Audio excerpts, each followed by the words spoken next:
नमस्कार मित्रों, सभी का स्वागत है आपके अपने चैनल स्वरान अकेडमी क्लासेस पर। यहाँ हम बात करेंगे यूपी लेखपाल नई भर्ती 2025 को लेकर। इसमें कुछ समस्याओं का अब सामना करना होगा। आप देखेंगे कि नई अपडेट जो आई है उसमें राजस्व परिषद के अमीनों से लेगा लेखपालों का भी काम।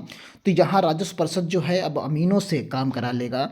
तो अगर ये कार्य कराना शुरू कर देगा तो फिर जो भर्ती होनी है 9,000 के आसपास, वो फिर कैसे होगी। तो आइए पूरा डिटेल में से समझते हैं कि कैसे कैसे क्या करना है। कुल लेखपालों के पद कितने हैं, कितने अमीनों के पद हैं और कितने स्वीकृत पद हैं, इन सभी चीज़ों के बारे में समझने की कोशिश करेंगे। कि एक मीडिया रिपोर्ट में पूरी की पूरी डिटेल निकली हुई है। आप इसको मोटे तौर पर अगर आप समझने की कोशिश करेंगे तो यहाँ पर आप समझ पाएंगे कि लेखपालों की कमी को पूरा करने के लिए नई व्यवस्था, यानी नई व्यवस्था जो कमी है, समझ रहे हैं कि सरकार की कमी है। कमी कैसे है आप देखिए कि गाँव जो है वो 1,10,000 टोटल गाँव हैं, जिसमें 50,000 लेखपालों की ज़रूरत होती है।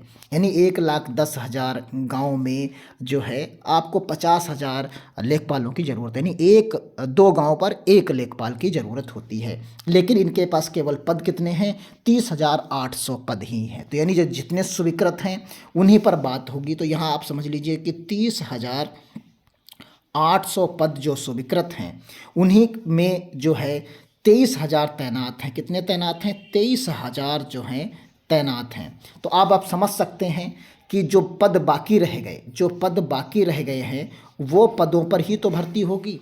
जो पद आपके जो रह गए उन्हीं पर आपकी जो है रहनी चाहिए। तो यानी 7,800 पद जो आपके रह गए उन्हीं पर होगी। तो यानी उन्हीं पर होने की संभावना थी ये। लेकिन आप सभी लोग जानते हैं 20,000 के आसपास लेखपालों की आवश्यकता है। और किसके हिसाब से? 50,000 के हिसाब से। यानी और स्वीकृत किए जाएं पद तो 20,000 और आए, और बाकी इधर से 7,000 जो है 7,800 पद और इधर के हैं।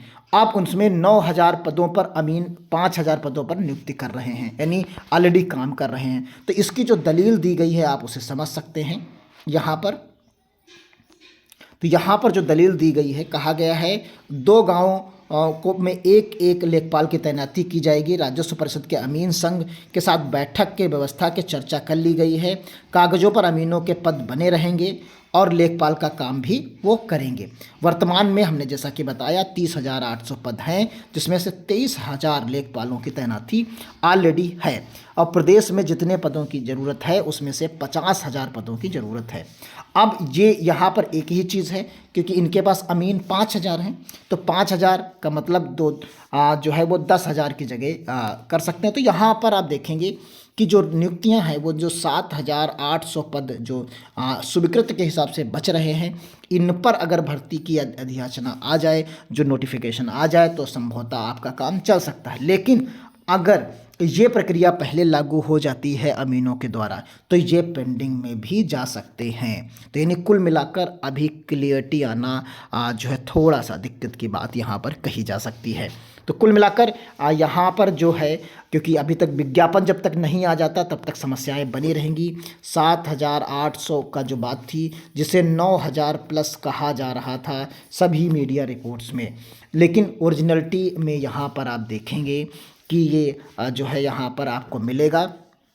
तो ये एक बड़ी मुश्किल होने वाली है इस भर्ती को लेकर, जब तक क्लियरिटी नहीं आती। इसके बारे में अमीन संघ के प्रदेश अध्यक्ष सर्वेश कुमार शर्मा ने बताया कि बीते दिनों में राजस्व परिषद के बाद जो है यहाँ पर उन्होंने कहा कि ऑनलाइन राजस्व वसूली की व्यवस्था जिलों के में वसूली का काम काफ़ी कम रह गया है। इसलिए अमीनों अनुसेवकों से लेखपाल का काम लिया जाएगा। किससे? आप समझिए, यहाँ पर अमीनों और अनुसेवकों से लेखपाल का काम लिया जाएगा। तो यहाँ पर आप देखेंगे कि जो अनुसेवक हैं, आप देखिए दोनों की संख्याएं जो मिलेंगी तो वो पूरी हो जाती हैं यहाँ पर कि 9,000 जो है। यहाँ पर आपको हम एक चीज़ दिखाते हैं। आप देखिए यहाँ पर क्लियरिटी के साथ यहाँ पर अब बताया गया है। इसमें आप जो अमीन हैं वो 5,000 तैनात हैं, वो 5,000 अमीन तैनात हैं।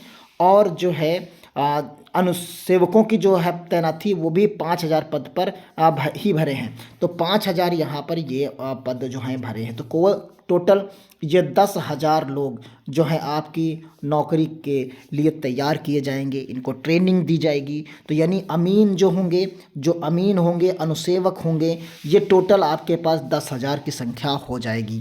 तो ये 10,000 संख्या हो जाएगी, तो जो कि लेखपालों का काम ये करने लगेंगे। तो जो कि पद स्वीकृत पद के हिसाब से जो आपके पास केवल 7,800 पद ही हैं, लेकिन कैंडिडेट इनको मिल जाएंगे कितने, 10,000 कैंडिडेट और मिल जाएंगे इस नई व्यवस्था के अनुसार, जिससे ये कार्य पूरा करा लेंगे। फिर जो वैकेंसियां बच जाती हैं वो तो पेंडिंग हमेशा बनी ही रहती हैं। तो कुल मिलाकर ये एक संकट के बादल इस भर्ती, जिसको आप अभी तक 9,000 प्लस समझ रहे थे, उस पर भी मंडरा सकता है। एक संशय पैदा कर रहा है ये जो अगली अपडेट आ जाई है। तो मिलते हैं अगली अपडेट के साथ, तब तक के लिए धन्यवाद। जय हिंद, जय भारत।